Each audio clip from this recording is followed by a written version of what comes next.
9 piece Celtic puzzle ಅಂತ. ಇದರಲ್ಲಿ 9 ಭಾಗ ಇರುತ್ತೆ. ಒಂದೇ ಒಂದು ಲಾಕ್ ಯೂನಿಟ್ಸ್ ಇರುತ್ತೆ. ಲಾಕ್ ಯೂನಿಟ್ಸಲ್ಲಿ ಯಾವ ರೀತಿ ಲಾಕ್ನ ಓಪನ್ ಮಾಡೋದು ಅಂತ ತೋರಿಸ್ತಾ ಇದ್ದೀನಿ.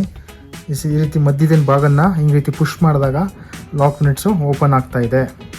ಒಂದು ಲಾಕ್ ಯೂನಿಟ್ಸ್ ಓಪನ್ ಮಾಡಿದ್ರೆ ಸಾಕು 9 ಭಾಗನೂ ಆಟೋಮೆಟಿಕ್ಕಾಗಿ ಎಲ್ಲ ಆಚೆ ಬರುತ್ತೆ. ಇದನ್ನು ಯಾವ ರೀತಿ ಜೋಡಿಸ್ಕೊಳ್ಬೇಕು ಅಂದರೆ ಇದರಲ್ಲಿ 9 ಯೂನಿಟ್ಸ್ ಇದೆ ಅಂತ ಹೇಳಿದ್ದೀನಿ.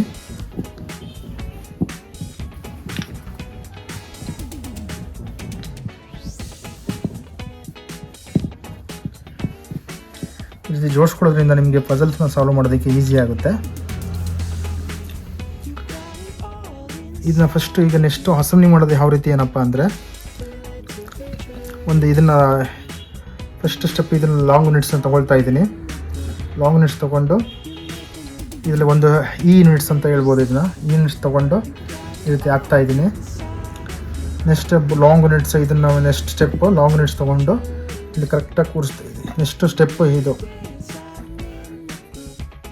ಬಿಗ್ ಸಿ ಅಂತ ಹೇಳ್ಬೋದು, ಪಿ ಅಂತ ಹೇಳ್ಬೋದು. ಕುತ್ಕೊಂಡು ಈ ರೀತಿ ಹಾಕ್ತಾಯಿದ್ದೀನಿ. First step second step next third step long units ಮೇಡವು ಕೂರುತ್ತೆ. ಅದರ ನಂತರ ನೆಕ್ಸ್ಟ್ ಇದರಲ್ಲಿ ಉಳಿದ 5 ಯೂನಿಟ್ಸಲ್ಲಿ ಯೂನಿಟ್ಸ್ನ ತೊಗೋಬೇಕು. ತೊಗೊಂಡು ಇಲ್ಲಿ ವರ್ಟಿಕಲಾಗಿ ಕೂರಿಸ್ಬೇಕು. ಇದನ್ನ